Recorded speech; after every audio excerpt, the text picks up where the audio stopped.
इस्लाम जी, हम एक बार तो आपको फिर से खुश आमदीद कहते हैं दीवे कॉन्ट्रामंडम पर। और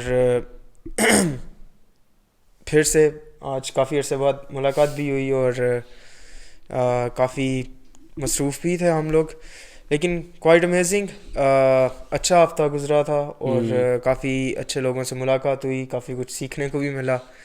सो जो आज का टॉपिक है वो क्वाइट रेलेवेंट है to our generation, because we are the generation soaked with this topic, and this topic is technology। कि अगर हमारी जनरेशन को टेक्नोलॉजिकल जनरेशन ना कहा जाए तो ये गलत नहीं होगा। हम वो जनरेशन है जो कि टेक्नोलॉजी में बढ़े हुए हैं और अभी भी लगातार हो रहे हैं। सो मीडिया, आज का जो टॉपिक है उसको समझने की हम लोग कोशिश करेंगे और उसमें आ जाएगा टेक्नोलॉजी एंड क्रिश्चियनिटी। या आप इस तरीके से ले सकते हैं कि जो मॉडर्न वर्ल्ड है उसमें क्रिश्चियन या एक मसीही किस तरीके से एंगेज कर सकता है ख़ुद को, या टेक्नोलॉजी का इस्तेमाल कर सकता है। अब हर एक चीज़ के दो पहलू होते हैं, एक नेगेटिव होता है और एक पॉजिटिव होता है। इसी तरीके से टेक्नोलॉजी के मसीही कल्चर के ऊपर, मसीही लोगों के ऊपर पॉजिटिव और नेगेटिव दोनों अफेक्ट हैं। लेकिन अगर इस बात को मद्देनज़र रखा जाए तो वो ये है कि technology now defines everything in our life and it becomes a very very essential part of our life. और अगर मैं ये ना कहूँ, अगर ये मैं कहूँ तो ये गलत नहीं होगा कि we can't live without technology. अभी इस सदी में हम लोग इसके बगैर नहीं रह सकते। सो बाइबल इसके बारे में क्या कहती है, खुदा इसके बारे में क्या कहता है? आप पैदाइश से लेकर मुकाशफा की किताब तक पढ़ेंगे तो आपको टेक्नोलॉजी के मुतालिक शायद मिले, शायद ना मिले। बहुत सी चीज़ें हैं, बहुत सी बातें हैं जो हम लोग करेंगे। सो मीडिया को अगर मैं डिफ़ाइन करना चाहूँ तो मीडिया इज़ लाइक जैसे समुंदर का साहिल होता है, वो समुंदर का साहिल किससे भरा होता है?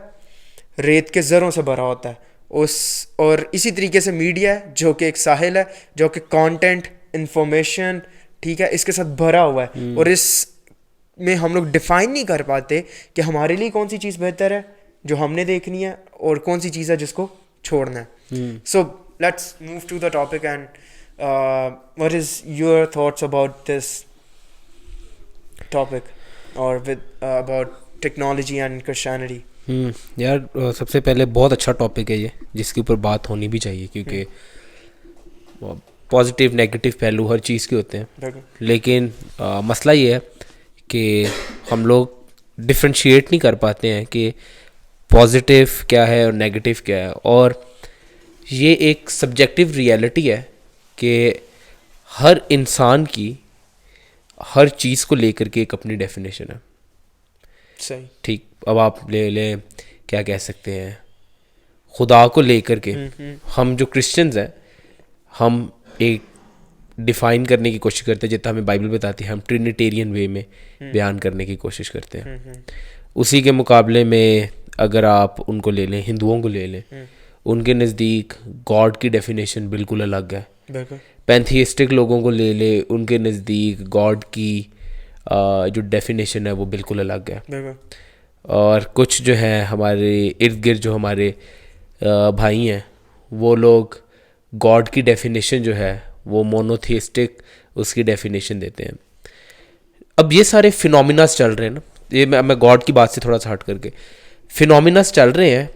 मतलब बात ये है कि कौन सा शख्स कौन से फिनोमिना के साथ जाकर के जुड़ जाता है, तो और फिर उसके अंदर वो अपनी क्या आइडियोलॉजी रखता है, वो क्या मानता है। और लास्ट टाइम के भी पॉडकास्ट में हमने एक बात की थी, कोई शख्स भी इस ज़मीन पर न्यूट्रल नहीं है, या वो ये कहे कि मैं जो हूँ न्यूट्रल हूँ इस मामले के अंदर। पर्सनल बाइसेस, ज़ाती रुझानात जो हैं वो किसी भी तरफ हो सकते हैं आपके। आपने बात की कि क्रिश्चियन मीडिया, थोड़ी सी अगर मैं ना इसको हिस्ट्री पे लेकर जाऊँ तो मुझे ऐसा लगता है कि क्रिश्चियंस जो हैं हमेशा से अपने टाइम का जो मीडिया सोर्स रहा है, क्योंकि मीडिया एक मीडियम है, थ्रू एक वे है जिसके ज़रिए से आप अपनी बात पहुंचाते हैं। तो मुझे लगता है कि मसीहों ने इस मीडियम को हमेशा से इस्तेमाल किया है ठीक, और एक अच्छे उसके लिए इस्तेमाल किया है। जबरदस्त। हर मीडियम को मैं आपको मिसाल देना चाहूँगा इसके लिए, क्योंकि हम फर्स्ट सेंचुरी से ऑनवर्ड शुरू करते हैं, हाँ जी, ठीक है। हमें नज़र आता है जस्टिन मार्टिर वगैरह, शायद लोगों को नहीं पता। किताब भी है जो नदीम मैसी साहब ने जो किताब लिखी है हाँ जी, हाँ जी, अपोलोजेटिक्स के ऊपर, उसके अंदर बड़ी मसीही ईमान खूबसूरती का के साथ मसीही ईमान का दिफा, उसके अंदर बड़ी खूबसूरती के साथ बताया कि जस्टिन मार्टिर ने एक लेटर लिखा था उस टाइम पे, ठीक है। फिर हमें मज़ीद नज़र आता है कि जो अर्ली चर्च जो हमारे लीडर्स थे, जिसके अंदर आप ले लें इग्नेशियस को ले लें, ठीक है, आप पोलिकाप को ले लें, आप उनसे पहले रसूलों को ले लें, ठीक है। हमें नज़र आता है कि लेटर्स की रसाई कलीसियाओं तक थी, वो लेटर्स के थ्रू अपनी बात को पहुंचाते थे एक ही वक्त में। क्योंकि देखें मीडिया का आज काम क्या है, इलेक्ट्रॉनिक मीडिया आज आ गया ना, मीडिया का काम है मीडिया, प्रिंट मीडिया, बिल्कुल। एक इसको हम कहते हैं कि एक फुट स्टेप है, कि कितना बड़ा आपका फुट स्टेप है जिसके अंदर आप एक ही वक्त में बड़ी पॉपुलेशन को टारगेट कर लेते हैं। जी, तो उस वक्त में लेटर्स और ये सब थे जिनकी लिखने से, मतलब एक जगह पे एक बंदा और एक कलीसिया के अंदर अगर फ़र्ज़ करें 50 लोग भी हैं तो उन 50 लोगों तक वो ख़त के ज़रिए से अपनी बात पहुंचा रहे थे।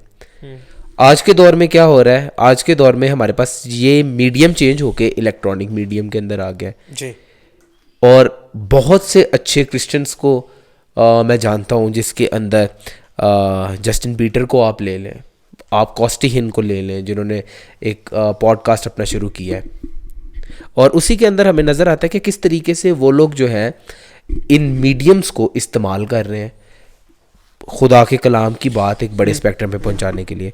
तो क्रिश्चियंस को मेरे ख्याल में इस लिहाज से थोड़ा सा वाइजली और सोचने की ज़रूरत है कि हम लोग कैसे जो है इन रिसोर्सेज को खुदा के जलाल के लिए इस्तेमाल कर सकते हैं। Before we go on, I want to share a quote from Jacques Ellul. I really fascinated by this man because he had an eye to see in the future.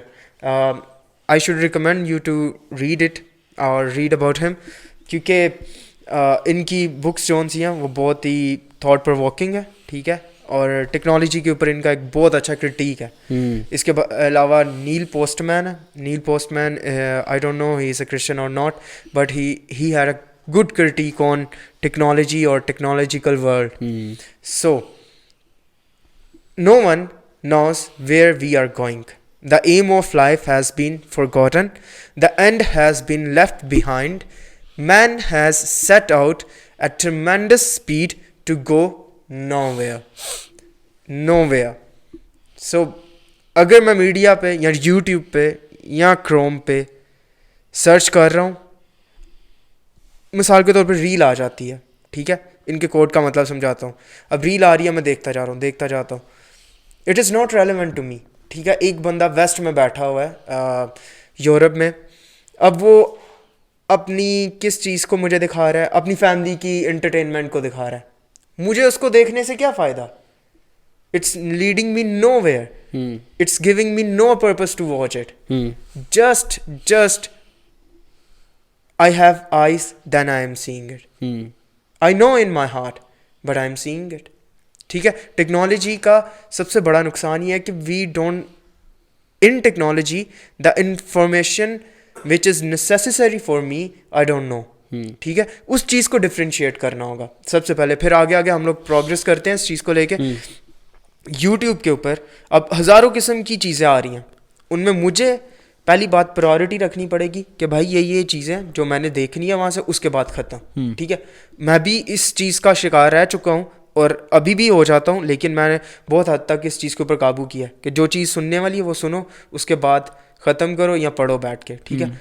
फजूल में टाइम ज़ाया ना करो, डिफ्रेंशिएट करना बहुत ज़रूरी है, otherwise we can spend hours and hours to watch aimless meaningless videos, ठीक है, which give us nothing but a waste of time.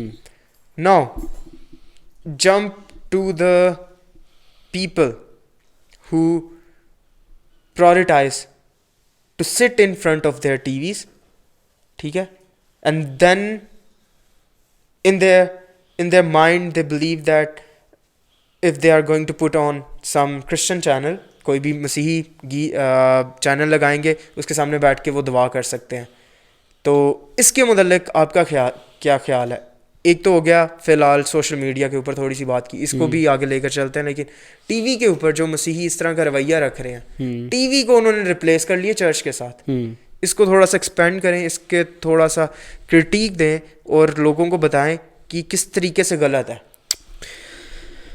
पहली चीज़, अगर मैं अपना ज़ाती व्यू बताऊं तो ये इस लिहाज से गलत है क्योंकि इसने बहुत सारे लोगों को मफलूज कर दिया है बाइबल पढ़ने से, मफलूज कर दिया है दुआ करने से, मफलूज कर दिया है बाइबल की सच्चाइयों के अंदर अपने दिल को लगाने से, फिर ज़ाती ज़िंदगी के अंदर प्रस्तिश करने से मफलूज कर दिया.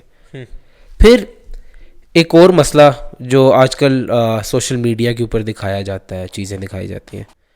दिखाया क्या जा रहा है? ये दिखाया जा रहा है कि एक बंदा बैठता है, ठीक है, तबला लेके बाजा लेके वीडियो बनाता है, चैनल वालों को देता है, चला दें जी. उसके पीछे उसका मोटिव क्या है?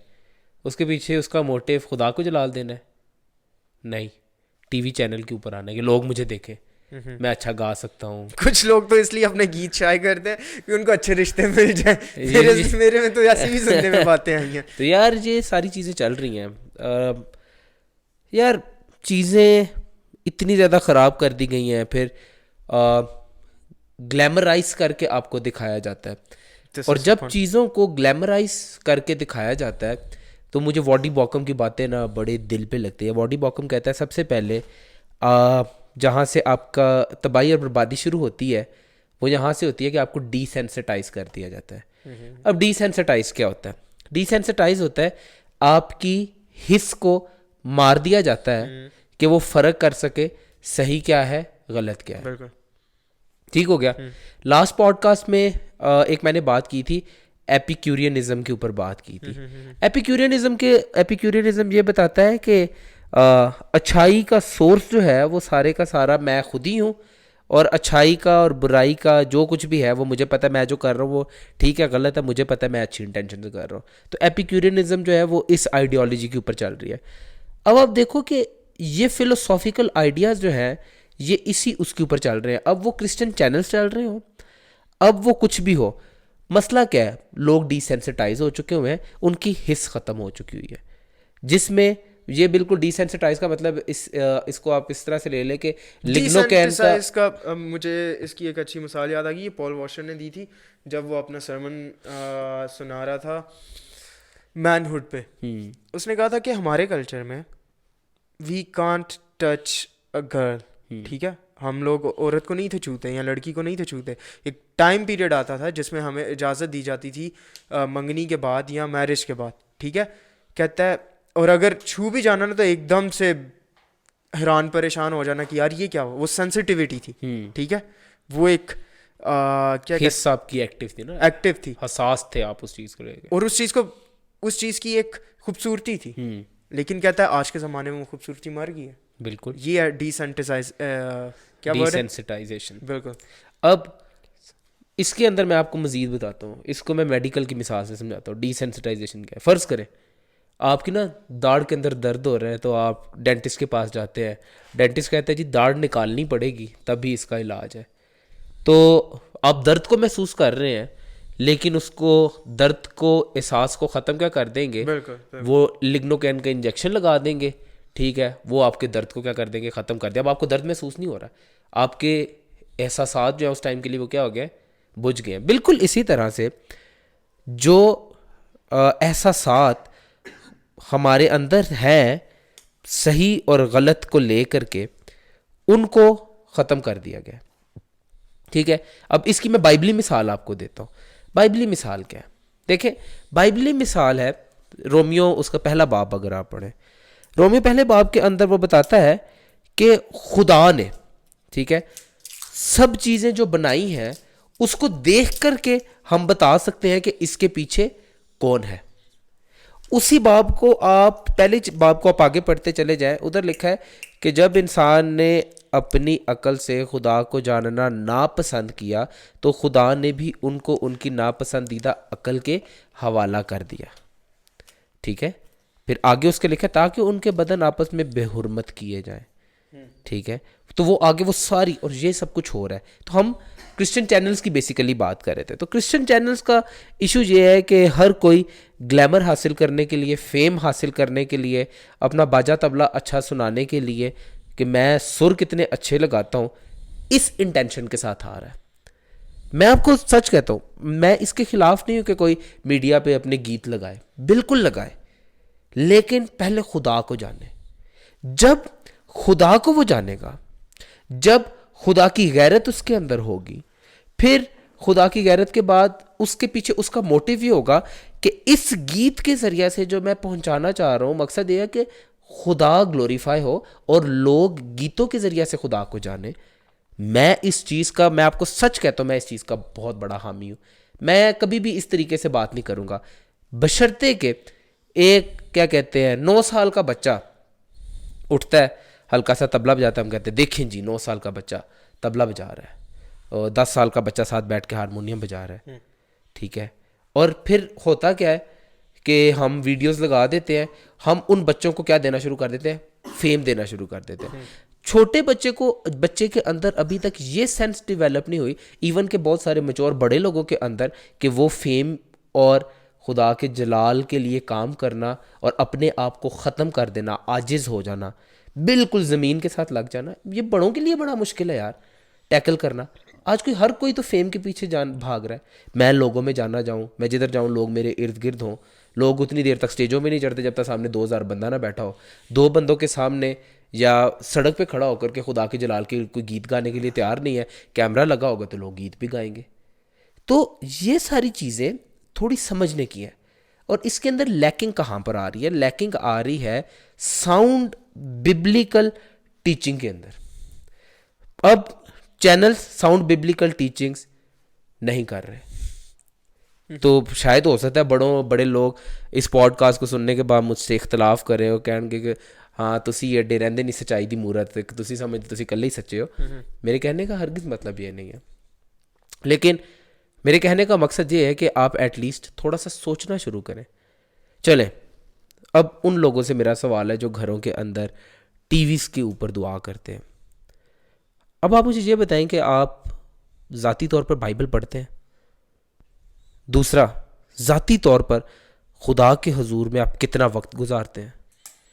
तीसरा, अपनी ज़ाती प्रस्तिश के अंदर आप कहाँ पर हैं? मैं बहुत से लोगों के घर में जब विजिट्स भी किए, वो कहते हैं, मैं उनसे पूछता हूँ मसीही ज़िंदगी कैसी जा रही है? बहुत अच्छी जा रही है। मैं पूछता दुआ करते हैं? टीवी चलता रहता है घर। मैं क्या बाइबल पढ़ते हैं?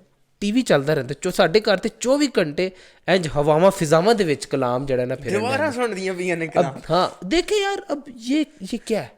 कलाम वो वाकई दीवारें सुन रही होती है। कलाम देखे, कलाम दीवारों के लिए नहीं, कलाम बंदों के लिए है। हाँ ठीक है। और दूसरी चीज़, फिर मेरे ख्याल में बाइबल पढ़ना बहुत ज़रूरी है। अब तो खुदा का ये भी शुक्रगुजारी की बात है कि जो लोग मतलब अनपढ़ हैं उनके लिए वो टेप रिकॉर्डर्स जिनके अंदर उर्दू बाइबल है सुनते हैं, और सुन के वो लोग अपने ईमान के ऊपर उनकी बिल्डिंग्स जो है वो बनना शुरू होंगी। अब जो लोग इस चीज़ को नहीं समझ रहे, फिर फेम पाने के लिए ये सब कुछ कर रहे हैं, और टीवी चैनल्स उनको उनके फेम को हवा दे रहे हैं, हाइप दे रहे हैं, वो बंदे फिर पकड़ाई नहीं देते हैं। फिर हम उन लोगों को रिगार्डलेस ऑफ द फैक्ट कि वो मसीही है या वो मसीही नहीं है, कितने प्रस्तार हैं जो टीवियों के ऊपर ये लोग दिखाते हैं और वो शराबी हैं। तो ऐसा है, वो शराब पीते हैं और शराब की वजह से क्या पैदा होता है? बदचलनी। बाइबल में लिखा है, ठीक है। और शराब उससे के मत आप वाले अच्छी ना टेस्टिमनी नहीं दे रहे खुदा के जलाल के लिए, तो लेट्स अच्छा उसको वर्शिप नहीं कहते। ये चीज़ थोड़ा सा वो करना है। जैक पूनन का मैं यहाँ पे देना चाहूँगा मशवरा कि उसको आप ज़रा सुनिएगा। आइज़िक भाई देखें, वर्शिप में और परफॉर्मेंस में फ़र्क है। ये थोड़ा सा मुझे सिर्फ 3-4 मिनट दीजिएगा, मैं इसको एक्सप्लेन करना चाहूँगा। Worship is something which glorifies God, दूसरा पहलू वर्शिप वो है जो खुदा की ज़ात को सामने रख करके आदमी देखे प्रस्तिश प्रेज करना कि खुदा मैं तेरी ग्लोरी के सामने खड़ा नहीं रह सकता, ऐ खुदा तू मेरी जान को बहाल करता है, तेरी खूबसूरती इतनी ज़्यादा है कि मैं जब अपनी ज़िंदगी के अंदर देखता हूँ तो मुझे अपनी ज़िंदगी के अंदर एक टेंट्रम नज़र आता था, सब उजाड़ नज़र आता था, लेकिन ऐ खुदा तेरी उस खूबसूरत ज़ात की तरफ देखने के वसीला से मुझे इस बात का पता लगा कि तू कितना अजीम खुदा है। और फिर जब इंसान खुदा की ज़ात को सामने रखता है, ज़बूर पढ़े प्रस्तिश से भरे हैं, बाइबल के अंदर वो दुआएं पढ़ें, वो दुआएं उनकी प्रस्तिश है जिसके अंदर वो खुदा को जलाल दे रहे हैं। सुलेमान क्या कहता है, ऐ खुदा तू आसमानों के आसमानों में समा नहीं सकता, तो ये हैकल जो मैंने बनाई है ये क्या है खुदाया, ये कुछ भी नहीं है तेरे बड़े जलाल के साथ। अब देखें ये प्रस्तिश है। आप हन्ना की दुआ को सुने, हन्ना क्या दुआ करती है, आप मरियम जब फरिश्ता उसके पास आता है उसकी प्रस्तिश सुने, वो क्या वो गीत गाती है, कहती है कि तेरे करम की नज़र है खुदा मुझ पर हुई, तू कादिर है बड़े काम करने पर, ये प्रस्तिश है। अब वो लोग जो परफॉर्मेंस कर रहे हैं उसमें मैं थोड़ा फ़र्क बताना चाहता हूँ। नंबर 1 वो खुदा को नहीं जानते, नंबर 2 वो क्या गा रहे हैं क्या वो बिब्लिकली सही है या नहीं उनको इस बात का भी नहीं पता। नंबर 3 उनका मकसद सिर्फ लोगों को खड़ा करवा के नचवा देना है। नंबर 4 ज़ाती ज़िंदगी के अंदर वो बाइबल नहीं पढ़ रहे। नंबर 5 उनको ये नहीं पता कि गीतों का मकसद क्या है। गीत इसलिए लिखे गए थे ताकि खुदा के कलाम की बात, खुदा की ज़ात की सच्चाई, खुदा की ज़ात की खूबसूरती, खुदा के ज़ात की पहचान लोग शायरी के ज़रिए से, गीतों के ज़रिए से समझ सके। ये था मकसद गीतों का। लेकिन आज गीतों का मकसद क्या हो गया, जितनी देर तक तेज ढोलक नहीं बजेगी उतनी देर तक प्रस्तिश क्या है जी, मज़ा नहीं आया। अब बिल्कुल, तो ये परफॉर्मेंस है और मैंने बड़े उन लोगों को देखा है। और वर्शिप में फ़र्क है जो आपने एक्सप्लेन किया, बट वर्शिप के अंदर आपकी परफॉर्मेंस आती है, ठीक है, अगर वो है वो एक सेकेंडरी चीज़ है, मैं मानता हूँ सेकेंडरी है, मैं इस चीज़ के साथ अग्री करूंगा, लेकिन बाइबल इसके बारे में डिटेल में जिक्र करती है। जब सुलेमान ने हैकल बनाई और आगे जितनी भी प्रस्तिश की जाती थी उसका एक पैटर्न था जिसके अंदर एक हार्मनी होना, एक कोहेरेंस होना चीज़ों के अंदर बहुत ज़रूरी था। इन तमाम चीज़ों से एक ब्यूटीफुल चीज़ हो रही है ना, कभी भी आर्ट जो सा वो अगली नहीं होता है, ठीक है। और worship is a art to show our reverence, our love to our saviour, ठीक है। तो इस चीज़ के अंदर जो अच्छा बजाते हैं बहुत अच्छा बजाना चाहिए, लेकिन उसके पीछे क्या इंटेंशन है, ठीक है, उसके पीछे आप खुदा के, आप वाली बात के खुदा के कलाम को नहीं जानते, अगर आप रीजनरेट नहीं है, अगर आपको नहीं पता चीज़ों का, तो देन आप परफॉर्मेंस ही कर रहे हैं और कुछ नहीं कर रहे। एक और बात, असल में आइज़ू भाई आपको एक सच्ची बात बताऊं, आप ये खानसाबी माहौल में बैठे नहीं है जो होता क्या है, ठीक है, खानसाबी माहौल। अब मैं आपको थोड़ा सा ना ये हमारे लोकल लेवल पे भी अब थोड़ी सी ना बात वो जी आप बैठे रहे हैं स्ट्रीट वाले लोगों में भी, क्योंकि मैं पहले जब मसीह में नहीं था तो मैं मतलब मुझे बड़ा शौक था सेकुलर म्यूजिक का और इन सब चीज़ों का, तो मैं इसके ऊपर थोड़ी सी बात करना चाहूँगा। आप ना खानसाबी मेंटेलिटी को भी नहीं समझे, ठीक है। खानसाबी मेंटेलिटी ये होती है, लो जी तिहाई मारनी है ते पक्की सम ते आनी चाहिए, सही, ते लोकी जब सम टू सम कम होवेगा ना, ये मैं अब आपको उसी लैंग्वेज में बता रहा हूँ, ठीक है। अगला बंदा वाह वाह वाह वाह वाह क्या बात है, वो वाह वाह खुद ही फिर निकलती है वो वाह वाह निकलती है, ठीक है। अब वो वाह वाह निकलना बुरा नहीं है, लेकिन खानसाबी मेंटेलिटी इसके पीछे है ना, ये खानसाबी मेंटेलिटी वर्शिप में नहीं आनी चाहिए। हाँ, आप ये मैं ये कहना चाह रहा हूँ कि ये खानसाबी मेंटेलिटी वर्शिप में नहीं आनी चाहिए। फिर लोग इजाजत है वो वाली, वहाँ फिर लोग ये देखें, इजाजत प्रस्तिश करने के लिए इजाजत खुदा की है, और मैंने कितनों और को वो देखा है सामने आके बोलेंगे सर जी इजाजत है, जी इजाजत। मैं उसके आगे भी आपको बताता हूँ ना, देखें फिर ना वो टसलबाजी एक शुरू हो जाती है, जो गा रहा है और हारमोनियम बजा रहा है, ठीक है, वहाँ से जो तबला बजाने वाला या ढोलक बजाने वाला है वो प्रस्तिश में अपनी खानसाबी दिखाएगा, और उसके जहन में जो चीज़, क्योंकि यार मैं खुद बाजा बजाता हूँ, हारमोनियम बजाता हूँ, ठीक है, तो मुझे मैं बैठा हुआ हूँ इन ग्रुप्स में, फिर मैं बहुत सारे मसीहों के साथ भी बैठा हुआ, तो मुझे इस मेंटेलिटी का आइडिया है, ठीक है। अब मैं आपको इसकी मिसाल भी देता हूँ। अब जो तबला बजा रहा है वो कहेगा हमें लगता है पता, वो जान पूछ के ऐसी कोई ना सख्त अब मैं वो वैरायटी मारेगा। वैरायटी नहीं, इसको जो लफ्ज़ है तबले की जुबान में कहते हैं ऐसी परन उठाना, ऐसा रेला उठाना, ऐसी त्याई लेकर के आना, सही।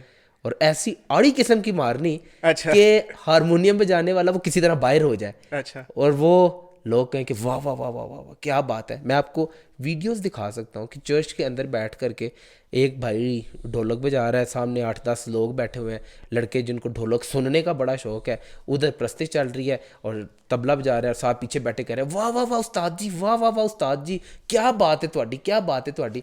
ਉਸਤਾਦ ਜੀ ਹੋਰ ਭੂਏ ਚੜਨ ਰਹੇ ਨੇ ਤੇ ਉਹ ਕੀ ਕਰਨ ਰਹੇ ਨੇ, ਫਿਰ ਧਿਆਈਆਂ ਮਾਰਨ ਰਹੇ ਨੇ ਤੇ ਉਹਨੂੰ ਵਾਜੇ ਵਾਲੇ ਨੂੰ ਬਾਹਰ ਕੱਢਣ ਦੀ ਕੋਸ਼ਿਸ਼ ਕਰਨ ਰਹੇ ਨੇ। ਫਿਰ ਵਾਜੇ ਵਾਲਾ ਜਿਹੜਾ ਉਹ ਖਾਲੀ ਸੁਰ ਰੱਖ ਕੇ ਆਂਦਾ है कि हुण पता लगेगा कि तू मेरे सामने पढ़ सकना है कि नहीं, ठीक है। तो ये एक टसलबाजी शुरू हो जाती है, वो फिर प्रस्तिश नहीं हो रही होती यार। ये आज आपने एक नई किस्म की वॉर बता दी, एक तो ये पॉलिटिक्स है। है ही है हमारे चर्चेस के अंदर, ठीक ये है? ये ऐसी पॉलिटिक्स है, खानसाबी पॉलिटिक्स खानसाबी पॉलिटिक्स है। हाँ, तो ये असल में आप इस चीज़ को भी ना, क्योंकि आपका एक्सपोजर नहीं हुआ इस तरह बैठने का, नहीं मेरा इतना नहीं है। मैं इसीलिए क्योंकि मैं बैठता हूँ तो मुझे आइडिया है कि चीज़ें कैसे होती हैं कैसे नहीं होती। वैसे ये अपनी बात है कि कोई अच्छा म्यूजिक सुना रहा हो तो वो वाह वाह तो निकल ही जाती वो है। अच्छा वाह म्यूजिक जी सुनना है तो फिर अलग बैठे ना, चर्च म्यूजिक। वाह। हाँ बिल्कुल, इस चीज में मैं आपके साथ हूँ कि एक रूह होना, ठीक है, और उसमें ये होना कि यार हम दोनों ने साथ मिला के बजाना है और उससे खुदा को जलाल मिलना चाहिए, ठीक है। और उसके अंदर आपका ना एक इंटेंशन ये भी होनी चाहिए, देखें जो सामने वर्शिप कर रहा है वो ये है कि I am doing it for God's glory, ठीक है। मैं खुदा के जलाल के। जो साथ दूसरे सपोर्टिव एंड पे जो म्यूजिशियंस हैं उनके जहन के अंदर भी ये बात होनी चाहिए कि मैं खुदा के जलाल के लिए कर रहा हूँ, ठीक है। फिर कलीसिया जो सामने गा रही है वो जब साथ मिल करके गाए तो उनके जहन में भी यही बात हो कि हम खुदा के जलाल के लिए गा रहे हैं। तो वो जब सब देखें इसके अंदर प्रस्तिश में यूनिटी का होना फिर बहुत ज़्यादा ज़रूरी होता है, फिर वो खानसाबी मैटर्स और ये सारी चीज़ें फजूल की ये पीछे रह जाती हैं। बिल्कुल बिल्कुल। Let's back to the topic.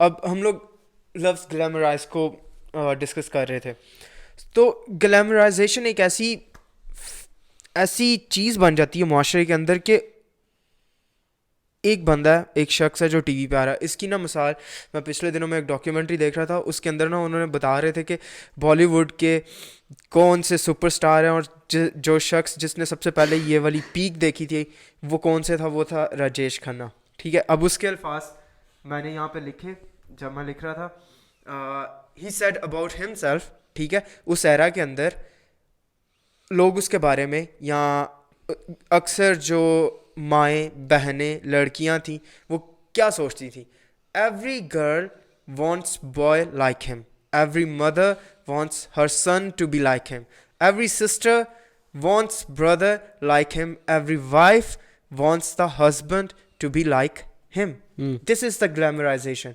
एक शख्स है जो मुख्तलिफ रोल प्ले कर रहा है ना मूवीज़ के अंदर, ठीक है, उन रोल्स को बड़ी ही अच्छे तरीके से प्ले करने की वजह से अब जो लड़की देख रही है वो कह रही है काश मेरा खावंद इस तरह से होता, काश मेरा भाई इस तरह से होता, काश मेरा बेटा इस तरह से होता, ठीक है। और इसी तरीके से ये एक ग्लैमराइजेशन है जो कि जंप की मसीही कल्चर के अंदर भी। कैसे? अब एक पास्टर है, ठीक है, क्रिश्चियन चर्च लोकली सबसे बेस्ट काम करता है, ठीक है, और लोकली ही जो लोकल होते हैं चर्च के अंदर उनको एक दूसरे को प्रायोरिटाइज करना, और पास्टर को आपके ऊपर रखा गया है, खुदा ने उसको चुना आपके लिए, तो आपको उसको प्रायोरिटाइज करना है।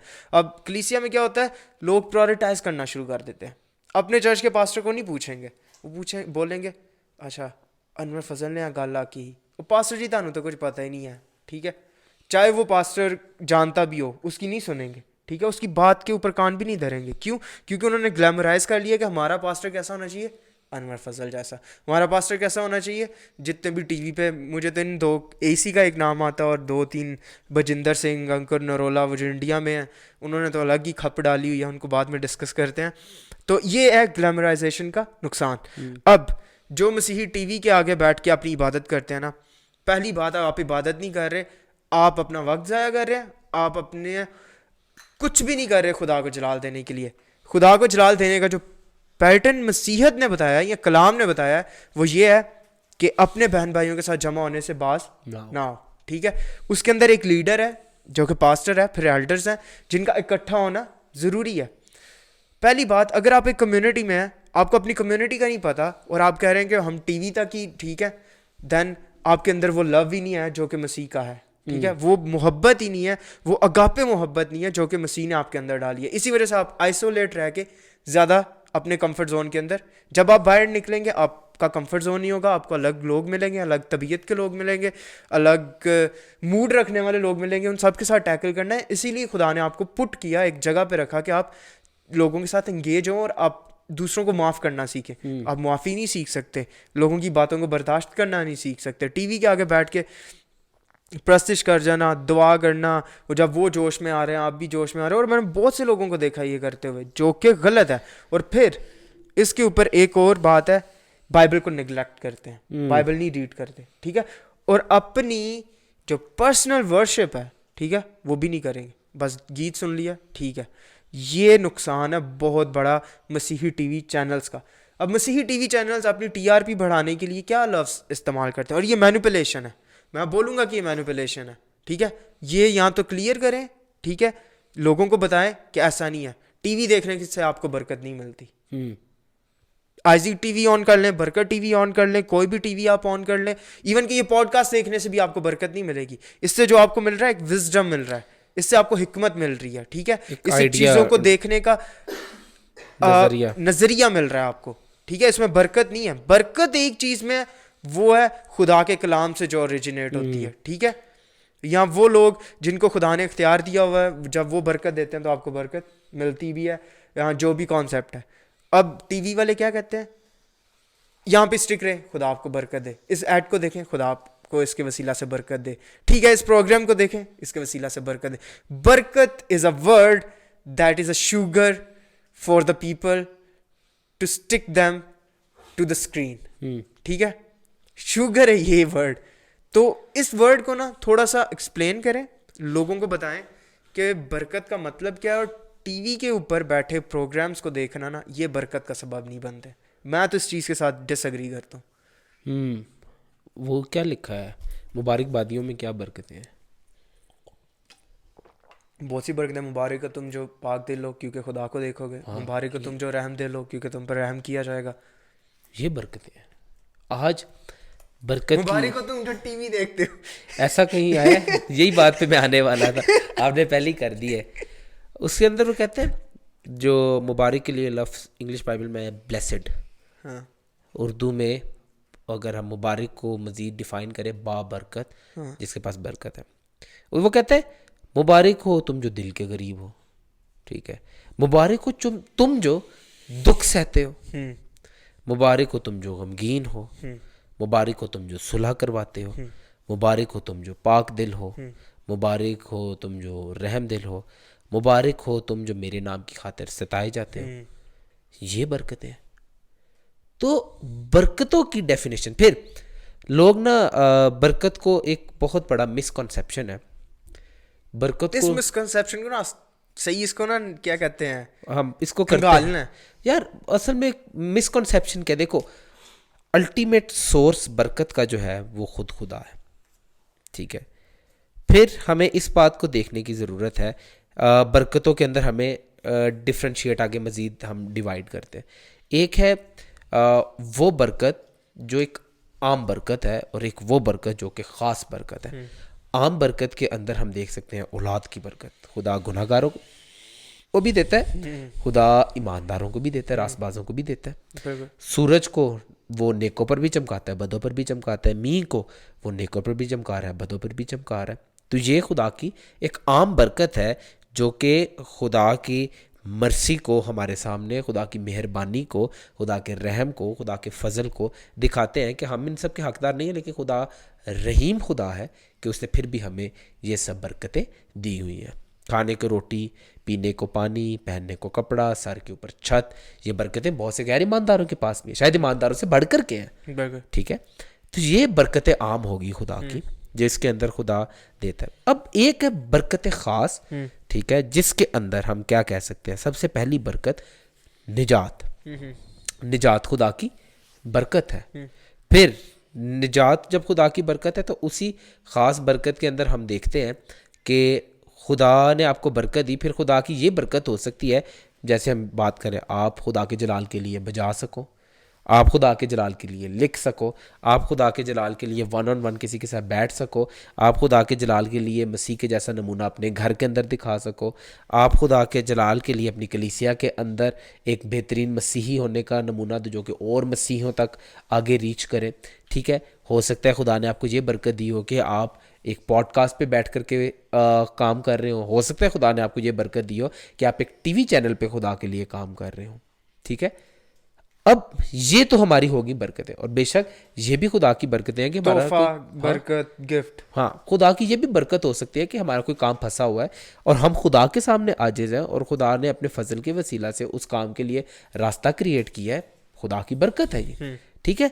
लेकिन अब जहां पर ये वाला कॉन्सेप्ट आ जाता है ना कि मैं जो खुदा को कह रहा हूं खुदा वैसा ही करेगा, तो वो बरकत है, ये गलत है। ठीक है, अब एक मैं आपको मिसाल देता हूं। फर्ज करें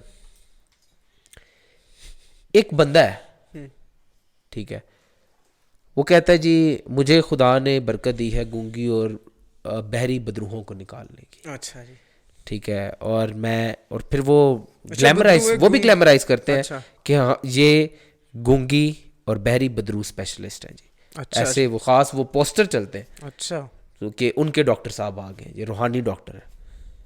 अब आ जा करके क्या होता है, वो टीवी पे दिखाने के लिए दिखा दिया जाता है, ये देखें जी निकल गए। फिर जब हम देखते हैं सिचुएशन सेम होती है, तो ये क्या है, ये इसके साथ आपने नाम किसका जोड़ दिया? ड्रामेबाजी है। आपने नाम किसका जोड़ दिया? देखें जी खुदा ने मुझे ये बरकत दी है, जबकि वो नहीं होती। समझ रहे आप इस बात को? उसका नुकसान क्या है? आप गलत तरफ लीड कर रहे हैं। फिर फॉलो अप आपने कभी किया? आप कभी कहते हैं जी टीवी चैनल पे बड़ा करके दिखा दिया जाता है, ये देखें जी गूंगा और बहरा था, अब ये देखें ये बंदा बोल सकता है। उसके बाद दोबारा आप घर पे आके देखें, बोल सकते हैं? नहीं, टीवी पे दिखा दिया गया, बोल सकते हैं। लिप रीडिंग, ठीक है, लिप रीडिंग करके, ठीक है, कोई कुछ भी बोल दे तो कहते हो देखें जी बोलने लग पड़ा है, और देखें जी ये हो गया, और जी खुदा की बरकत है, हो गया जी हो गया। आप इस चीज़ को क्यों नहीं देखते? मैं ऐसे लोगों को जानता हूँ जो कि पैदाइशी अंधे हैं। खुदा की बरकत आपको बताऊं क्या है? वो ट्रांसलेट कर रहे हैं। ठीक है, वो शायद आम लोगों से कुछ ज़्यादा पढ़े लिखे भी हैं।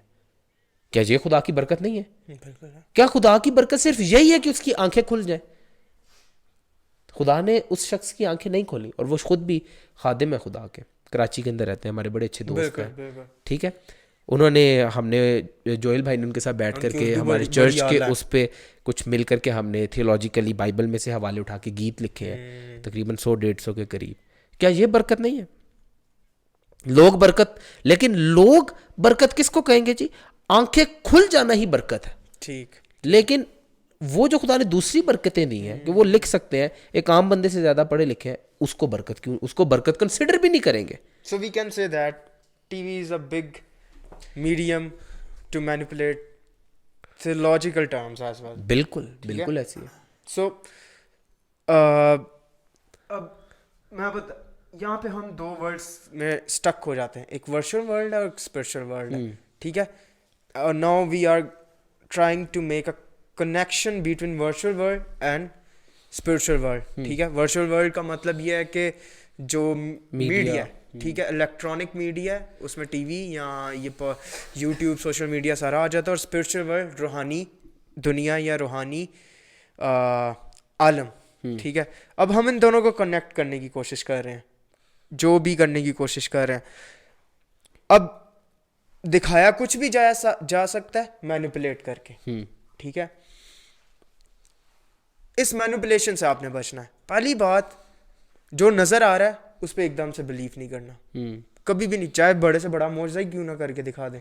मुझे याद है एक दफ़ा स्कूल में मुझसे किसी ने पूछा कि भाई तेरी मसीहत किस तरह से सच्ची है। तब मैं बच्चा था, मुझे कुछ भी नहीं था पता, मैंने बैनियन की वीडियोस देखी हुई थी। मैंने कहा तू जाके घर में इस फलां फलां पास्टर का नाम लिखना, उसने मुर्दे जिंदा किए हुए, ये सच्चाई का सबूत है। Because I don't know the substance to define him what why Christianity is true.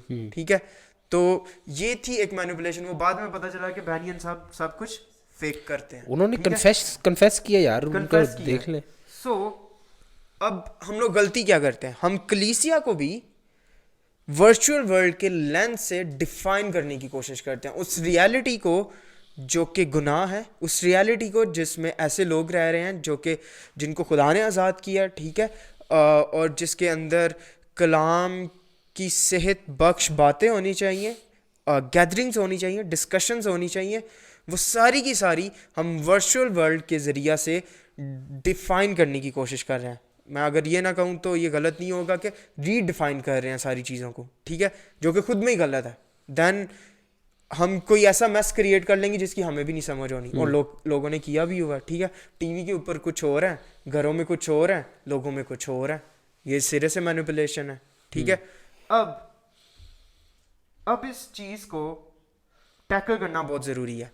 ठीक है, और मैंने यहाँ पे लिखा हुआ है, I would say it like this every pastor and every Christian leader wants to be known through the media. It can be lethal to the local church's growth and spiritual maturity. ठीक है, ये lethal है local church के लिए और church की maturity के लिए। ये बहुत ख़तरनाक है और इसमें ग्रोथ नहीं हो सकती ना, क्योंकि आप आइसोलेट हो जाते हैं। I can be isolate to learn anything on social media, but I can't be isolate to worship God alone, to do theological things alone. I need brothers, I need sisters, because Bible says so. That's why. ठीक है, Bible कहती है, इसलिए मुझे बहन भाइयों में उठना है। अब मैं एक मिसाल देता हूँ। मैं एक शख्स को जानता हूँ जो कि टीवी देखते हैं, मसीही टीवी, रज के टीवी देखते हैं। ठीक है, उनके पड़ोसी का एक्सीडेंट हुआ। ठीक है, मैं उनकी तरफ गया, मैंने कहा आपने उनका हाल चाल नहीं पूछने के? और नहीं असी जावांगे 2-1 हफ्ते बाद जब सारे लोग की टोर चोट जान के। मैंने कहा ये किस तरह, आपके बिल्कुल साथ रहता है। ठीक है, उन्हें नहीं, हम उसके लिए दुआ कर लेंगे। मैंने कहा नहीं, आपका जाना बनता है, आपका पड़ोसी है वो। तो नहीं जी नहीं, हमने नहीं जाना, ये है वो है। मैंने कहा ठीक है, आप बढ़े, आप अपनी मर्ज़ी कर सकते हैं भाई, लेकिन ये मैंने अपने दिल में कहा कि ये बाइबल का तरीका नहीं है। और जो आप टीवी भी देख रहे हैं ना, ये आप अपने कंफर्ट जोन में, और इससे भी कुछ फ़ायदा नहीं है। Let's move to the questions. मैं आपसे सबसे पहला सवाल ये पूछना चाहूँगा, इज़ इट बिब्लिकली राइट और wrong to make TV channels और सोशल मीडिया अकाउंट्स? नो और वाई? नो वाई और यस वाई?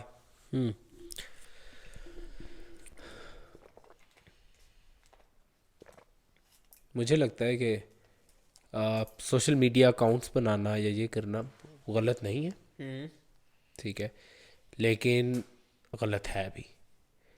तो यस एंड नो। तो यस का भी मैं वाई बताता हूँ और नो का भी मैं वाई बताता हूँ। ठीक है, अब यस, पहले यस वाली बात की तरफ आ जाते हैं। यस वाली बात में ये है कि आपकी इंटेंशन क्या है, ठीक है, उसके पीछे।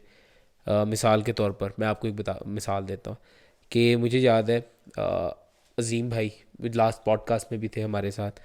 तो अज़ीम भाई ने TMAI का एक वो था, प्रोग्राम था, जिसके अंदर हमें इनरोल करवाया। अच्छा। उसके थ्रू उसके जो शॉन रैनसम जो हमारे इंस्ट्रक्टर थे, उनके साथ बात करने का मुझे मौका मिला, जो कि मास्टर सेमिनरी के ग्रेजुएट थे। मेरे कुछ क्वेश्चंस थे जिनको मैंने उनसे पूछा, जो कि काफ़ी हद तक मुझे क्लैरिटी भी मिली चीज़ों को लेकर के। फिर उन्होंने अपनी ज़िंदगी से भी थोड़ा सा बताया, तो वो एक अच्छा एक लर्निंग वो था जिसके थ्रू मुझे बहुत कुछ मतलब मिला। फिर हमारे कुछ और अजीज़ जानने वाले, जिनके थ्रू हम सोशल मीडिया से आपस में बातचीत कर सकते हैं, कुछ क्लैरिटी ले सकते हैं, कुछ सवाल जवाब। लेकिन मैं सोशल मीडिया को चर्च नहीं कह रहा हूँ। अब ये तो हो गया कि हम एक पेज पे बात कर सकते हैं। जैसे मैं अभी बताता हूँ कि पासिंग द टॉर्च के नाम से एक प्रोग्राम है जिसके अंदर मैं इनरोल्ड हूँ, जिसकी मैं क्लासेस ले रहा हूँ ऑलरेडी। तो वो बड़ा खूबसूरत एक प्रोग्राम है और वो बहुत सॉलिड रिफॉर्म्ड सर्कल के हमारे कुछ मसीही भाई हैं जो कि उसको चला रहे हैं। अभी एक ओपन एयर थियोलॉजी के नाम से अमेरिका के अंदर अभी एक कॉन्फ्रेंस हुई है। उस कॉन्फ्रेंस में उसी ग्रुप के जो सारे भाई थे उन्होंने प्रीच किया, बड़ा खूबसूरत था वो। तो मतलब मेरे पास एक अच्छा रिसोर्स आया मज़ीद,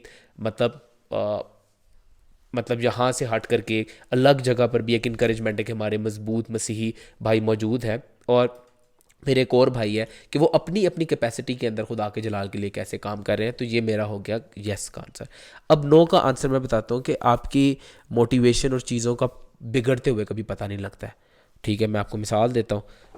बहुत सारे क्या कहते हैं पास्टर्स की मिसालें हमारे सामने हैं जो कि सोशल मीडिया अकाउंट्स बनाए थे, लेकिन वो बहुत जगह पे टेम्पटेशन के अंदर गिर गए। जिस तरह के हिल सॉन्ग जिसको लोग बहुत मानते हैं, उसके जो पादरी साहब थे, आपको भी पता होगा।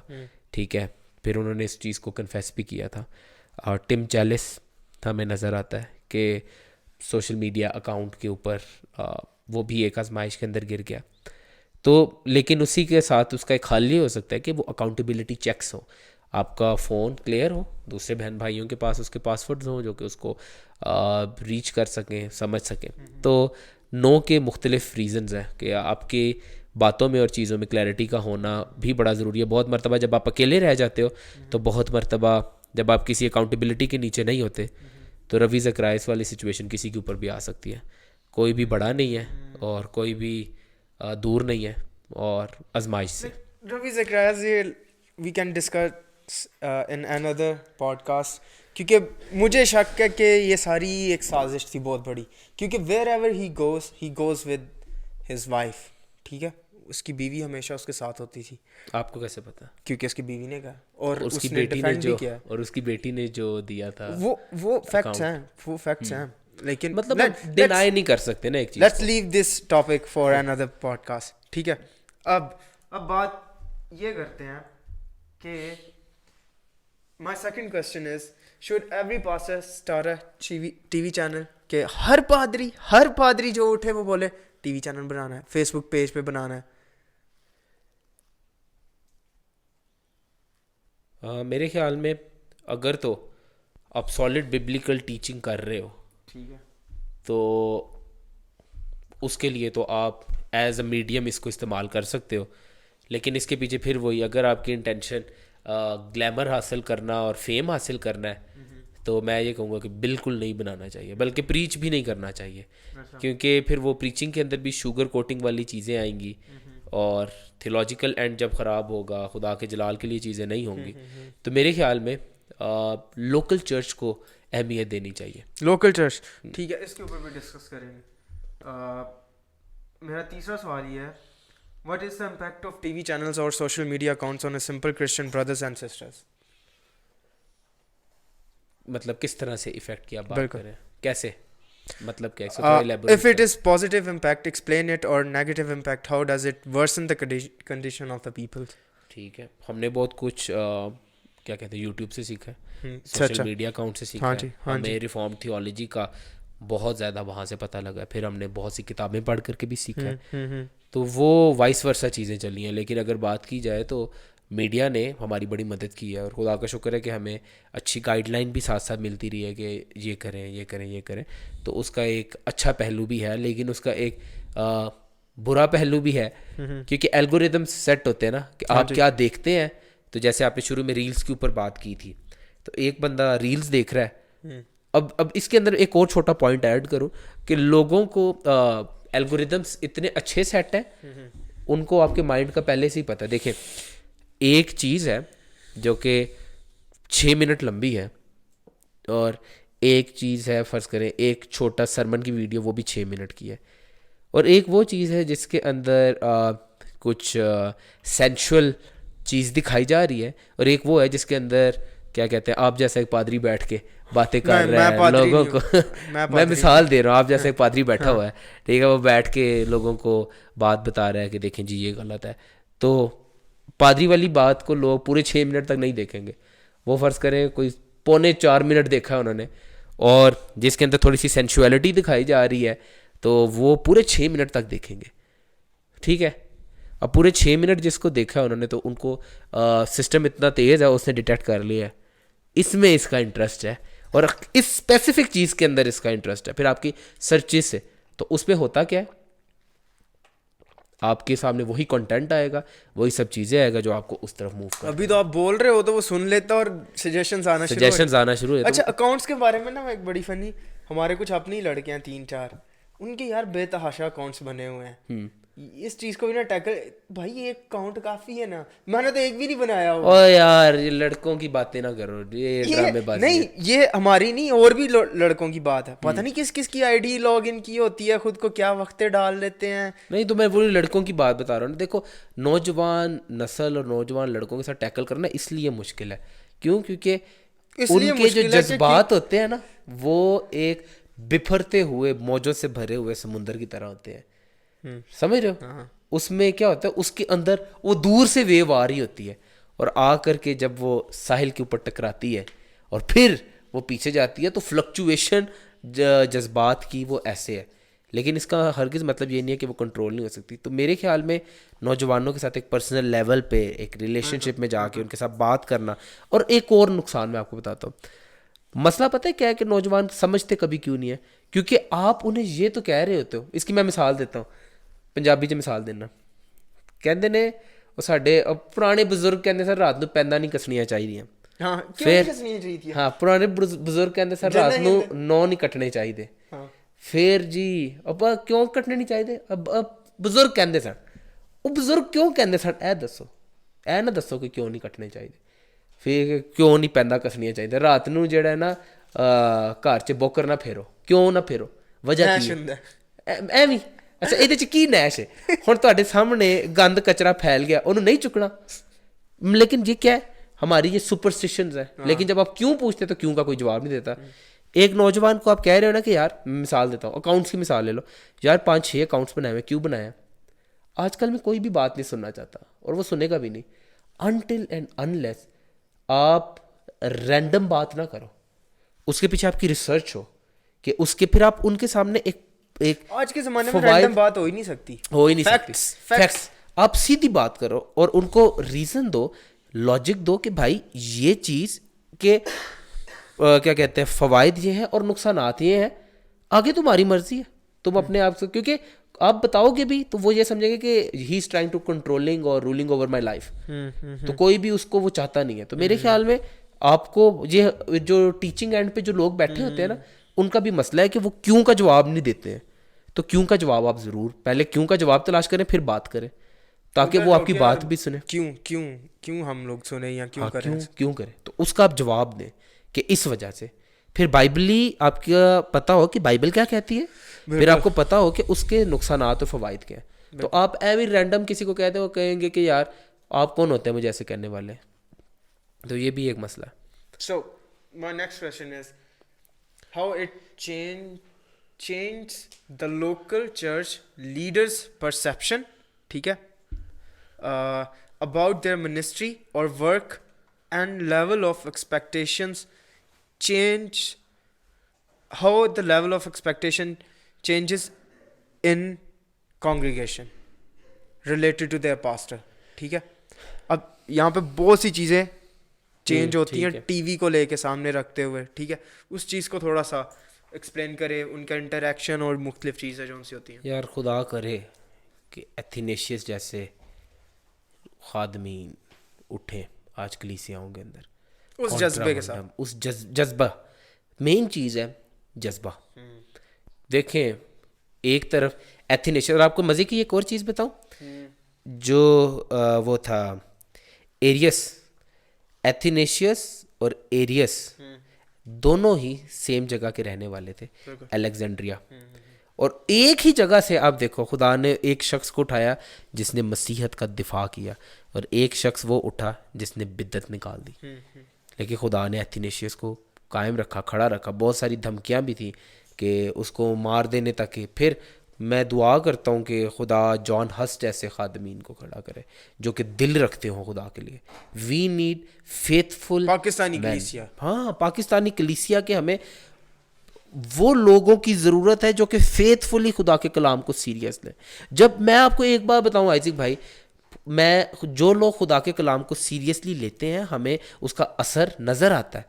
फिर कलीसियाओं के अंदर भी उसका असर नज़र आता है। कलीसियाओं के देखें, खुदा का कलाम जो है अगर वो मुर्दा हड्डियों को ज़िंदा करता है तो खुदा का कलाम का असर हमें कलीसिया के अंदर बड़े वाज़े तौर पर नज़र आएगा। तो आज मेरे ख्याल में सबसे पहली चीज़ बिब्लिकल रीजनरेशन की ज़रूरत है ख़ादमीन की ज़िंदगी के अंदर भी। और इसी के ऊपर एक और, वो अगली दफ़ा के लिए आप टॉपिक भी रखें, आपको एक सजेशन दे रहा हूँ कि वो ख़ादमीन जो घर में कुछ भी नहीं कर सकते तो किसी सीनियर ख़ादम दे नाल ला देता, बैग फड़े चलो, मैं फड़ो चलो जी पीछे लग जाओ। ओ क्यों? देखिए अब वो बंदा वैसे ही कुछ भी नहीं कर सकता, वेला नकमिया मारता, कहता है बस ले बस भाई, बस इसको अगली दफा डिस्कस समझ गए आप? तो मेरे ख्याल में हमें एक्सपेक्ट, अब देखें ऐसे ऐसे खादिम से क्या एक्सपेक्टेशन होगी, उसका पर्पस मैं आपको बताता हूँ। हम रिसेंट अभी मुझे बात याद आ गई, आपको भी याद होगी। हमारे एक भाई हैं, हम लोग उनके साथ एक गांव के अंदर गए, ठीक है।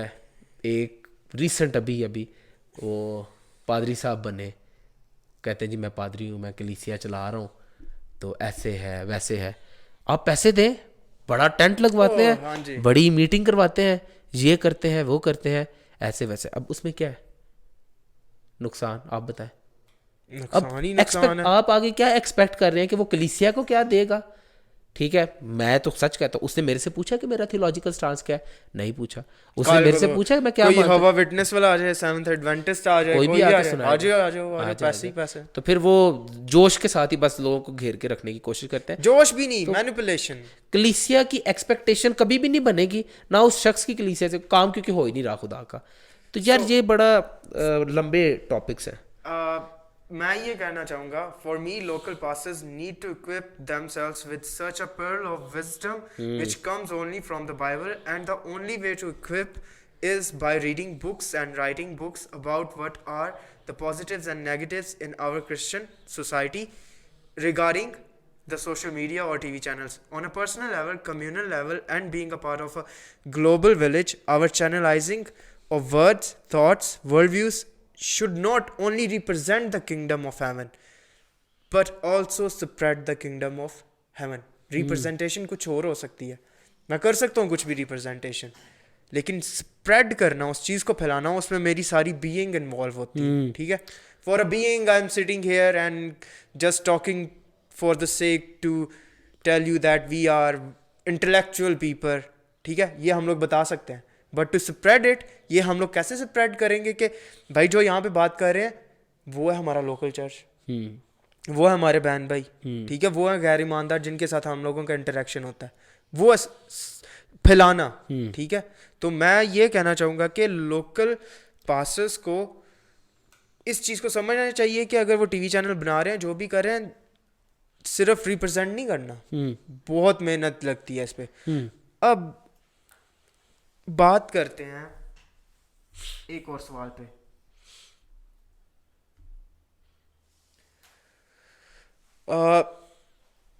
इस पे मेरा ख्याल हम लोग कर चुके हैं बात, लेकिन थोड़ा सा इसके में ना आपने राइटिंग को और बुक रीडिंग को भी लाना है।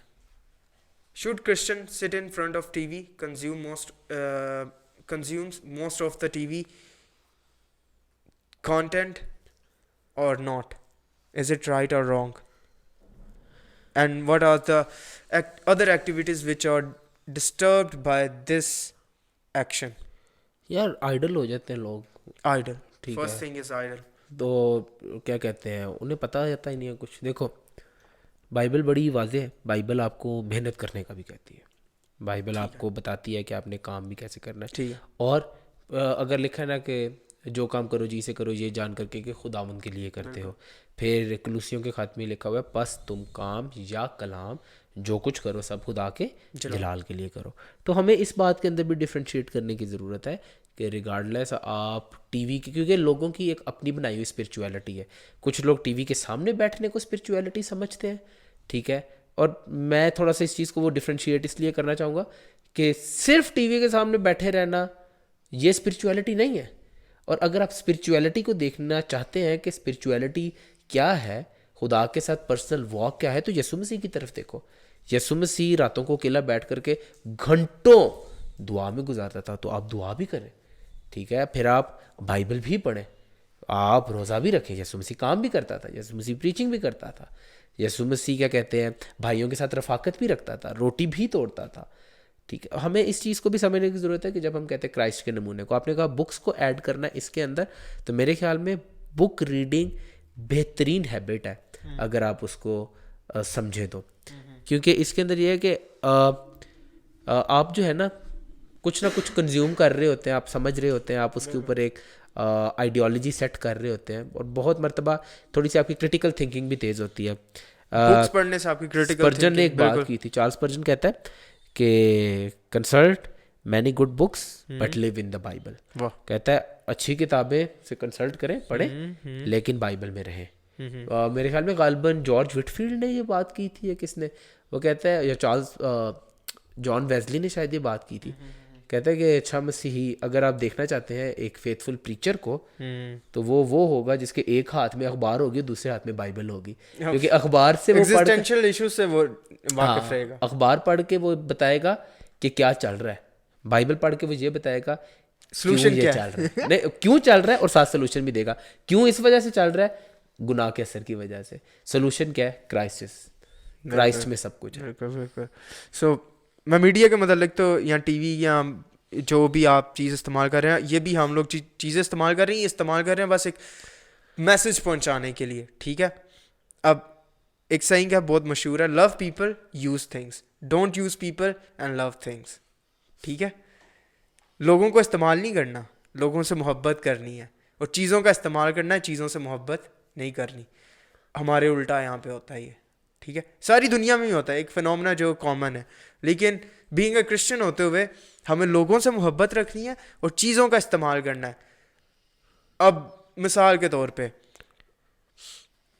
इसकी मिसाल कैसे दूं, हाँ जैसे ही कैमरा है, अब ये कैमरा अच्छा खासा महंगा कैमरा है, ठीक है, बड़े मर के ऐसा ले आया कैमरा, ते अब जो भाईजानी से ऑपरेट कर रहे हैं, अब तोड़ देते हैं, क्या रिएक्शन होना चाहिए? ऑल्दो आई लव हिम, ठीक है, गुस्सा तो आएगा ना मुझे यार, चीज़ का सही तो इस्तेमाल करना था, but at the end of the day मैं कहूँगा यार वो चीज़ ही थी ना, चलो टूट गई। That's the thing I want to say, use media, use social media, ठीक है, don't hate people by which you are surrounded, ठीक है, उनको कभी भी हेट ना करो। और इस चीज़ को कुछ लोगों ने टीवी चैनल्स को सुन के अपने साथ यही कर लिया हुआ है, ठीक है, और ये बहुत आम है देखने में। मेरे कुछ रिश्तेदार हैं, वो इबादत के आखिरी 10 मिनटों में चर्च जाएंगे और उससे पहले सारा टाइम बैठ के ना अनवर फजल की ज़रूरत सुनते जाएंगे, अच्छा 10 मिनट रह गए, चलो जी चलिए चर्च चलिए, सलाम की थी, चलो जी फिर आगे बैग टीवी अगे। This behaviour is not defined by the Bible. नहीं वाकई हम लोग भी एक गांव में गए थे, उधर हमने पूछा किधर जा रहे हैं जी, गिरजे चले हैं सलाम करन। मैं किन्नू सलाम करन चले, कह पता नहीं, बस सलाम करन चले हैं। तो ये बात थोड़ी ना समझने की यार, वो बिल्डिंग को और पता नहीं, ये तो लोग अक्सर जो है ना अच्छा ये आपको याद होगा ऐसी लाइव ऐसे हुए थे ना। What steps should we take to resolve this kind of a consuming content which is relevant to my context or which is not relevant to my context? खुदा का खादिम, इसके ऊपर मैं एक बात आपके इसी सवाल पे, खुदा का खादिम जॉन मैकार्थर कहता है जब भी रिवाइवल आया है तो वो पुलपट से आया।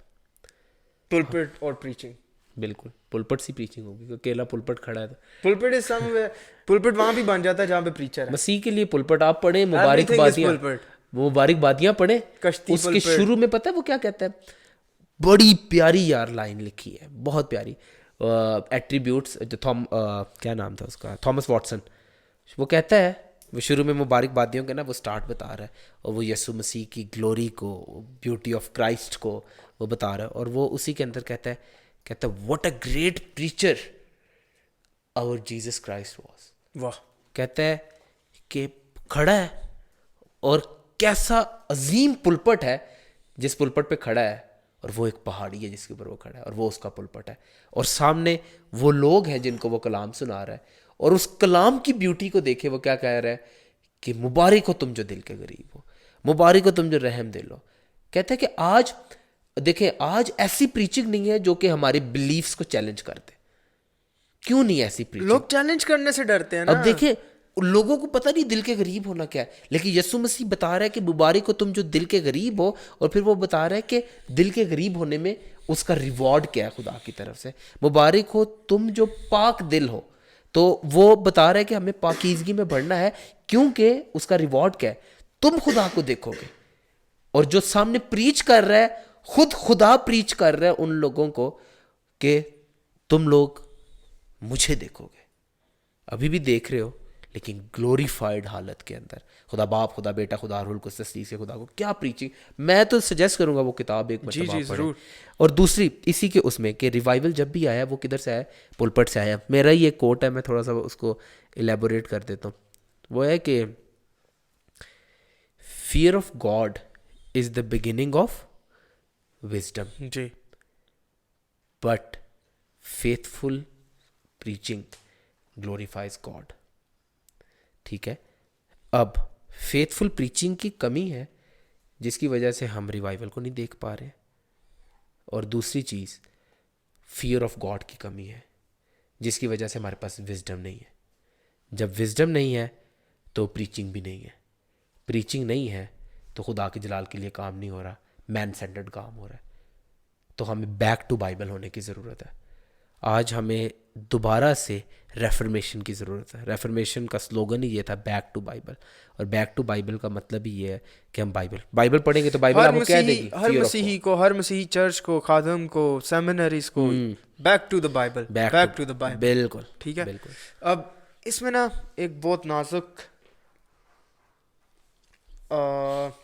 क्या कहा जा सकता है, स्टेप है, और उसके ऊपर मुझे लगता है कि बात करना ज़रूरी है। शायद ये हमारे लिए नफ़रत का सबब भी बन सकती है, लेकिन ज़रूरी है तो फिर ज़रूरी है भाई। इसलिए ज़रूरी नहीं है कि वी हेट इट, इसलिए ज़रूरी है बिकॉज इट इज़ ट्रू। हमारी सेमिनरीज किसी काम की नहीं है। आमीन।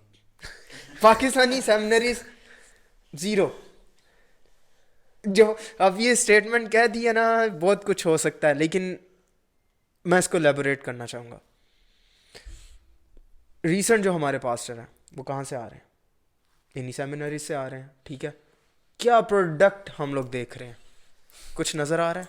नहीं आ रहा, सिवाय एफिशिएंसी मारने के, सिवाय उन चीज़ों को ग्लैमराइज करने के जो कि दूसरे पास्टर कर रहे हैं। ठीक है, कोई क्रिएटिविटी नहीं है, कोई अपने दिमाग के ऊपर बोझ नहीं है कि भाई हमने पढ़ना है, कोई ऐसी चीज़ निकाल के लेके आनी है खुदा के जलाल के लिए जिससे लोगों को फ़ायदा हो। कोई राइटिंग नहीं है, कोई रेलेवेंट बातें नहीं है, बस वही जनाजा पढ़ लो, निकाह पढ़ लो, रस्में करवा लो, ये कर लो, वो कर लो। इन्हीं सेमिनरीज इसीलिए पादरी वो कर रही है। इधर भी पढ़ी है ना वो किताब, वो जनाजा पढ़ लो, मंगनी पढ़ा लो, वो कर लो, पढ़ी होगी इधर की, मैंने नहीं पढ़ी वो थी तो मसीही क्या कहते हैं, नहीं पढ़ी है, इधर पढ़ी है। हाँ।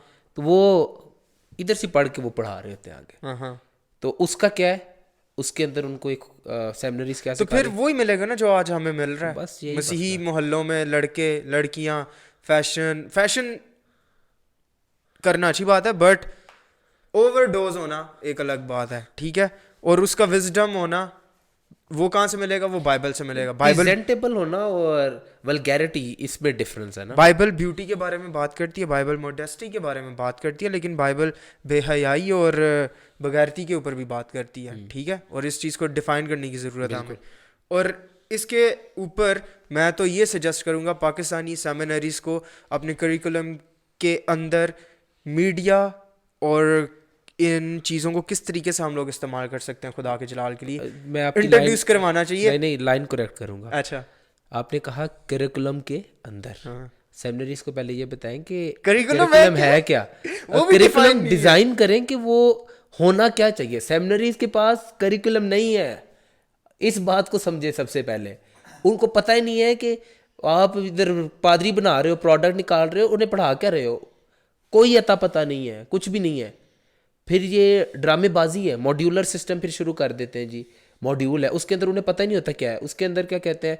कोई भी लोकल बंदा जिसको पता खुद भी नहीं होता वो आकर के बयान करे। मैं ये नहीं कह रहा कि यार हमें बहुत पता है, कुछ नहीं पता, खुदा जानता है, लेकिन यार एटलीस्ट ये इशू है भाई, हमने देखा है, हमने सुना है, बैठ के सुना हुआ है ना। अब उसके अंदर क्या है, अच्छा मैं अब आपको ये मिसाल आपने शुरू कर रहे हैं। एक भाई थे, वो गए वो कहते हैं जी, मैंने कहा कितनी स्ट्रेंथ है सेमिनरी के अंदर, कहते हैं 40। तो मैंने कहा गुड यार, मैंने कहा तुम्हारी फर्स्ट सेमेस्टर के अंदर ही 40। वो कहता है नहीं भाई, फर्स्ट और लास्ट सेमेस्टर मिला करके 40। मैंने कहा है, इसका क्या मतलब है? फिर कहता है, मैंने कहा अलग, फिर तुम्हारी क्लास में कितने हैं? कहते हैं कोई होंगे 3 4 5 लोग। मैं कहा अच्छा, सारे इकट्ठे बैठ के लेन देन कहते हैं फर्स्ट सेमेस्टर वाला और आखिरी सेमेस्टर वाला सब एक ही क्लास में रहते हैं। मैंने कहा इसका क्या मतलब? और ये फिर चलता कैसे, करिकुलम क्या है, तुम एक स्टेप वाइज कैसे? कहते हैं जी मतलब हम फर्स्ट सेमेस्टर गए हैं, जो मॉड्यूल हमने पढ़ा है वो आखिरी सेमेस्टर वालों ने नहीं पढ़ा, और जो मॉड्यूल क्या कहते हैं आखिरी सेमेस्टर वालों ने पढ़ा है वो हमने नहीं पढ़ा। फिर एक वक्त मैंने कहा इतना कंटेंट तुम्हारे पास भरा पड़ा है, अल्टीमेटली कोई कंटेंट नहीं है, तुक्के भी सारे चल रहा है काम। थोड़ा ये एक रियलिटी है, ये मैं मजाक नहीं कर रहा हूँ, ये मैं सच बता रहा हूँ। अब किस उसमें रह रहे हैं? सेमिनरीज देखनी है तो देखें, मास्टर सेमिनरी को जाकर के देखें। इंडिया के अंदर आपको अच्छी इंडिया के सेमिनरीज अंदर हैं, अच्छी ठीक सेमिनरीज है। हैं। मलेशिया के अंदर क्रिश्चियन सेमिनरीज हैं, और इतने यार, ममालिक, अमेरिका तो चलो दूर की चली डैलस जाती है। थियोलॉजिकल दूर मैं इसलिए दे रहा हूँ कि देखें, आप एक चीज़ को देखें तो सही यार। आप ये अताइयों वाला काम जो है ना, क्वैक प्रैक्टिस जो है, इसको छोड़ दें। ये क्वैक प्रैक्टिस ने बेड़ा गर्क किया है, और ये बेड़ा गर्क आगे भी करेंगे, क्योंकि अता पता कुछ नहीं है किसी चीज़ का। तो फिर ये बहुत बड़ा मसला है यार, मैं आपको सच बता रहा हूँ। कलीसियाओं की तबाही इसी वजह से हो रही है। पादरी बन करके आते हैं, पादरियों को आता जाता कुछ नहीं है, ठीक है। उसके अंदर पता है उनको ट्रेंड क्या किया जाता है? एक फॉल्स ह्यूमिलिटी वाले अंदाज में आपने बोलना कैसे। काला सूट नहीं पहना, काला सूट कदी निशानी है। वो कहते हैं आशिकों की निशानी। सेमिनरीज के अंदर ये बातें हो रही है कि आपने सेमिनरी में ब्लैक सूट पहन के नहीं आना, क्योंकि आपके ब्लैक नवालों पे गौर किया जाएगा, आपकी चाल ढाल पे गौर किया जाएगा। ये समझने की बातें हैं, चीज़ें हैं। चले नवाले चाल ढाल डिसिप्लिन में आ जाता है, लेकिन कपड़ों के ऊपर काले कपड़े, वो भी यार ये कोई सेंस नहीं बनती। तो फिर वही प्रोडक्ट मिलेगा जो आज हमें मिल रहा है, ठीक है। और अंग्रेज़ी नहीं आती, पुट्ठी सीधी भी बोलते जाएंगे। अनवर फजल साहब कमाल प्रेजेंट करते हैं हमारी कौम को आगे, और वो अंग्रेज़ी तो मेरा ख्याल सीखने के लिए मुझे मैं बैनियन के पास भी जाना पड़ेगा, और वो जितने भी कैरिज्मेटिक प्रीचर्स हैं सारे के सारे यार बस यार, क्या इनको रखना तो लगाना चाहिए। लेकिन खैर चलें, फिर किसी टाइम हम लोग इनके ऊपर बात करेंगे। और एट द एंड कंक्लूजन ये है कि जो मैं आपके सामने पढ़ना चाहूँगा, और फिर आखिर में हम लोग खुरम भाई से उनकी राय लेंगे कि वो क्या सजेस्ट करते हैं। अच्छा, Christian need to unplug from high technology periodically. What would it hurt to have a couple of days without television or cell phones or computers or radio? Why not spend that time in soul refreshment by fellowship with other believers and our God? Reconnect the natural world around us in a way that allows us to be still and know that He is God. Finally, we need a continuing dialogue among ourselves concerning this topic. I want to repeat this line. Finally, we need a continuing dialogue among ourselves concerning this topic. The Bible states that there is safety in the midst of many counselors, voices from different levels of maturity, ministry and laity, voices from different Christian organizations, voices from different parts of the world need to have part in this great discussion. Occasionally we need to hold the mirror up to ourselves and ask, what does the Bible say about this? Just कि हमें अपनी इस चीज़ को ऐसा ऐसा छोड़ना भी है, ठीक है, और कुछ टाइम, ज़्यादा टाइम सोल रिफ्रेशमेंट में अपने मसीही बहन भाइयों के साथ वक्त गुजारें, ठीक है। एंड बी स्टिल, और नेचुरल वर्ल्ड के साथ कनेक्ट, और बी स्टिल एंड नो कि हमारा खुदा ही सच्चा खुदा है। और इसके ऊपर हमें बातचीत करने की ज़रूरत है, इसके ऊपर डिस्कस करने की ज़रूरत है। इसके लास्ट में आपको एक बुक भी रिकमेंड करूँगा, वो ज़रूर पढ़िएगा, वो अवेलेबल होगी PDF में, आप कहीं से भी उसे डाउनलोड कर सकते हैं। और आखिर में हम खुरम भाई से कमेंट लेंगे। जी भाई। जॉन पाइपर का कोट यहाँ पे बताना चाहूँगा। God is most glorified in us when we are most satisfied in Him. खुदा हमें सबसे ज़्यादा जलाल तब पाता है जब हम खुदा की ज़ात में मुतमईन होते हैं।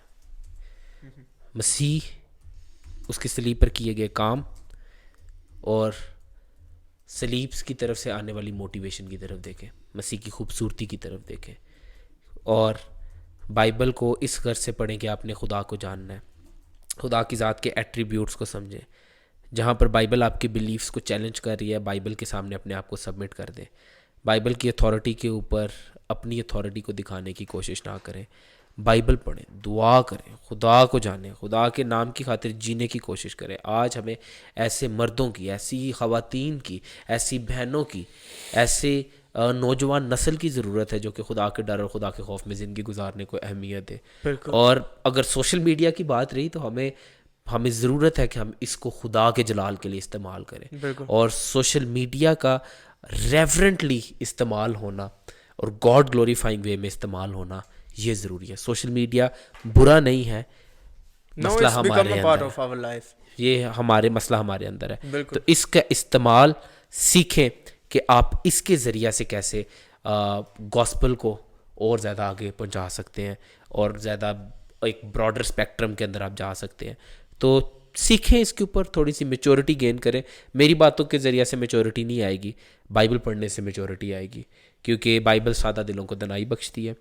बाइबल आपको हिकमत का ज़रिया है जिधर से हिकमत आएगी, और खुदा का कलाम ही है जो कि आपको राह रास्त पर डाल सकता है। वरना ह्यूमन विजडम जो है वो तो बाइस्ड होगा। बाइबल जो है वो आपको हायर व्यू ऑफ गॉड देने के साथ साथ बाइबल आपको ये बताएगी कि खुदा की नज़र से हम चीज़ों को कैसे देख सकते हैं। तो ये बाइबल पढ़ने से आएगा। तो मैं उम्मीद करता हूँ कि ये शुक्रिया, फ्रूटफुल डिस्कशन होगी। और आखिर में जो बुक है वो उसका नाम है God, technology and the Christian life. Desiring God पर है, जो कि जॉन पाइपर की वेबसाइट है। आप उधर जाके इस बुक का रिव्यू दे सकते हैं और फिर इसको डाउनलोड भी कर सकते हैं, और ये आपके लिए बहुत फ़ायदेमंद होगी। खैर, इसमें और भी बहुत से टॉपिक हैं जो कि कवर किए गए हैं जो हमारे कल्चर का हिस्सा नहीं है, ठीक है, जैसे कि सेल्फ ड्राइविंग कार्स हैं, ठीक है, वो यहाँ पे नहीं अभी आई, और जेनेटिक इंजीनियरिंग वगैरह। तो ये काफ़ी आगे की बातें हैं, लेकिन आपको फिर भी कुछ ना हो जाएगी कि चीज़ों के साथ डील कैसे करना है, ठीक है।